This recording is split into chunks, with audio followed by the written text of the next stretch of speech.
Hi, so in this video I want to look at ganchos. Now what are ganchos? The word comes from to hook or to hook around something. And it's that thing you see in tango where the follower's leg, usually the follower, but it can be the leader's leg as well, or instead, hooks around the other partner's leg in a sort of wrap and unhook kind of motion. And this is one of those things where there's a lot of dispute as to where a gancho stops and a wrap starts. Well, they're kind of almost interchangeable, and the next video we'll do will be about wraps. So you'll see just how similar they are and how connected they are. For now, we're going to do something we would traditionally call a gancho, and we'll take it from a Fwd Ocho. As before, there's a box going to appear down here to tell you which video we mentioned Fwd Ochos in. But I can't remember because we've done a lot of them so far. But yeah, so if you want to see how to do the Fwd Ocho on its own, look at that video. In the meantime, this is the gancho. So we're going to start my weight on my right, her weight on her left. Little side step, pivot, forward, pivot, forward, pivot and block. Lift slightly, step forward, stop, back, gancho, unhook, let her pivot out, and then we can just walk out of that in whatever method we like. That way we'll come out in cross system, look it up, one of the other videos, can't remember which one, and yeah, so we come out in cross system so you can do whatever you like. So the gancho, if we can just do the gancho-y bit of the gancho for a second. So the gancho bit is where I've led her forwards, stopped her, and then this next bit is the gancho. It's where I lead her back and she wraps and hooks around my leg. I'm then going to lift, straighten the leg, that'll cause her to unhook. So what's happening and why is it happening? Well, we all know that the free leg, for a follower, the free leg is straight, it is free, and it is basically trying to return to a hanging below you sort of centre line position. You're not forcing it back, but you're just allowing the leg to return to a centre line position. You're not keeping anything locked, so it's not swinging around wooden leg style. It's swinging nice and free, so gravity can bring it back to a centre line. So what's happening here? Forward step, yes. Forward step. Ignore my slightly open hold, that's more for the camera so I can see you. Block. She's still on balance, I'm still on balance. I'm not transferring weight onto there, I'm not getting into her space because that would knock her over. So I'm balanced, I've just blocked. Remember, when we do a block, we need to contact. So in order to make sure we don't stamp on her feet, we slide in rather than stomp. Yes? Slide in and block. I'm then going to lead her forwards, but if I just led her straight forwards from there, she would just push my foot out of the way, like this. Might be exactly what you're after, but unless you've made sure you've got your weight back, it's another story, it won't work. For this gancho though, I want her to step over. So I'm going to lift slightly. My core, I can just do that bit on my own for a second. My core just sort of extends. I don't do that, not with the arms. My core kind of extends, sort of from the knee, from the hip, from the back, just become a little taller. Now followers, when you feel that, again we did a video on height a little while ago, when you feel that, don't let your shoulders go up. Otherwise nothing happens. I want the resistance in there, but you transfer that down to that leg. So as I lift, she gets to step over. So, lift, lead her forwards, and as she lands, you don't let her complete the step, like that. Instead, what you do is you block, and then, just by dissociating, you turn back. You don't want to lead her over in that direction, you want to lead her close around you. If you lead too far away, either that'll happen or she'll just kick my leg and get stuck, because there's nowhere for her to go. So I need to keep her on a tight circle around me. Yeah? So lift, forwards, back,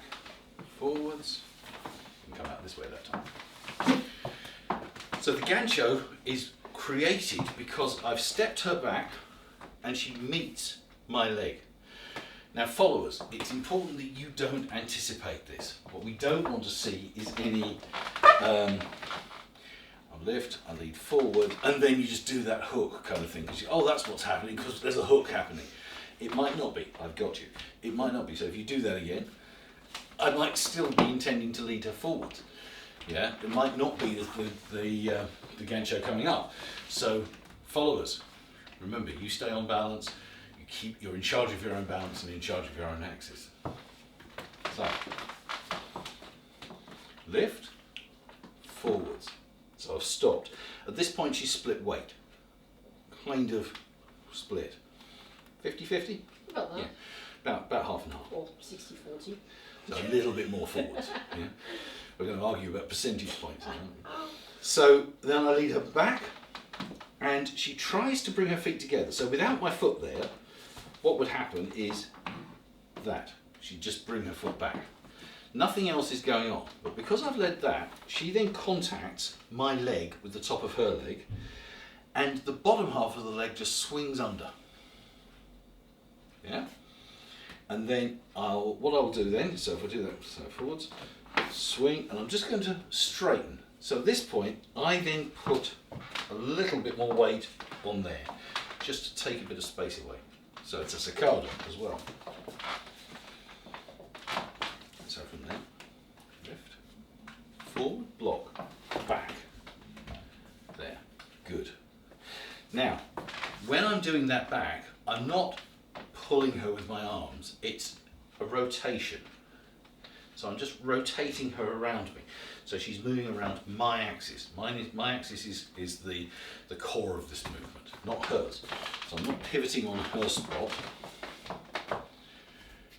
Yeah, if I was to pivot her on her spot somehow, that would, it doesn't work. You need to take her around you and the gancho will be created. Now with this one in particular, don't leave her there. Don't leave her ganchoing and expect that she'll just hang around. And followers also don't just stick around waiting for something to happen. So if we do that and then you sort of lock into position, now we've got a problem. I don't know what's happening. She doesn't know what's happening. We're stuck. We've now got to, hang on, let's untangle. Yeah, we've kind of got to untangle manually, if you like. Think of it like something swinging and just swinging back. So the leg swings and swings back like a pendulum would. So we don't want to go stop and wrap and stay there. We want to swing and back. So lift, forward, swing, back. And see, she naturally swings and unhooks. And what I'll do then, for the one we looked at the start, is lift, pivot, and I've now changed weight, and then we walk out in cross system.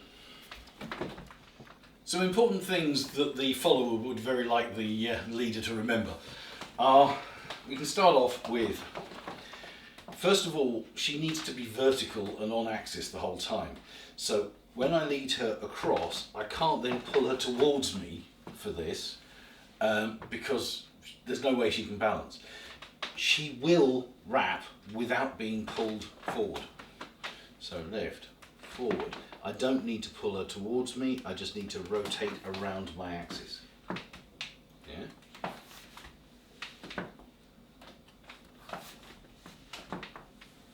So it's not a straight line, it's very much a curve around. Another thing, very important, leaders.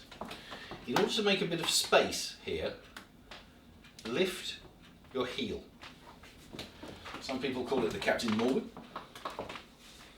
Look at a bottle of rum, you'll see why. If I keep my heel on the ground, it's crowded and doesn't always work. But by lifting my heel, I give her space. Yeah. Now the other thing is about that lifting the heel is you'll see that when I lift the heel, I don't necessarily just go like that. I also twist the leg out a little bit, just to create a little bit more room for her. So I've paraded, she steps over. As I lead her back, I just, as one action, I just let that foot rotate and the heel come up. it becomes instinctive. Once you've done it a few times, it becomes instinctive. But so don't overthink it. Just let it happen. From the leader's perspective, one thing you must try to avoid doing is, as you're leading it, don't lean into it, because that turns it into a very different, very risky kind of move. So from there, if I was to lean into it as I did it, it throws her balance and she ends up sort of trying to sit down on me and all sorts of things. So there's a lot of things that can go wrong with that. So make sure you stay upright. You're pivoting on your axis. Yes? It's important, actually. No, it's the same for the followers. Yes, so keep upright. So there, back. I'm literally just pivoting around my axis. So there. Yeah, I'm not leaning forwards, which is a very different and slightly weird move. Yeah. Don't look at the feet. Don't look at the feet. Yeah. Yeah, top tip. Do not look at the feet. Forwards, because it doesn't work. Something for the followers to remember is don't put too much energy into this. Don't make it a robotic thing. Don't make it Gancho is happening. We were talking about this just now. If it becomes too automatic, ding, ting, tung, tung, it becomes violent and aggressive, and someone's going to get their foot caught on someone else's heel. So keep it that the energy and the action comes from the lead. It's not something you've as a follower, it's not something you've created. It's something that has been created as a result of the lead and the hold and the position of the legs. Followers, when you're doing the gancho, it's not a kick. And more to the point, it's not a kick that you do out to the side. The temptation seems to be, and I can only assume this comes from trying to avoid kicking the leader, because whilst the opposite is true and it usually results in kicking the leader, I'm kind of hoping that's not the goal here. But when you're doing the kick, try and just go back to where your feet naturally would be. You won't quite make it, you'll end up over here. But what you don't want to do is kick out to the side, trying to miss my projected leg, because you don't need to. So if I, sorry, from there. So if I lift, if you do the kick out to the side, you do it slowly. When I do there, you kick out to the side, you see it's really twisted. The hips are far too open, the shoulders are open, the connection's almost gone. She's kicking out to the side. If I twist to where she should be, the kick is now backwards. Down, back, yeah? So it's nice and straight. If we turn that around, you can see what's happening from the other direction.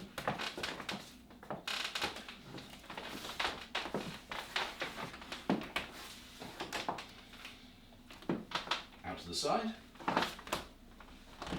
Correct. There we go. You see, if you're kicking straight, you will miss the leg. The thing you have to watch out for is that, I'll do it this way, for a second. If you kick out to the side and I'm slightly closer, do this slowly, you will catch my heel. You will catch, yeah, there we go. You see, you will catch this heel. And if I'm too close, if you go straight, that won't happen. So if there's a slight positional mismatch, kicking straight, everything will work. Kick out to the side, it really won't.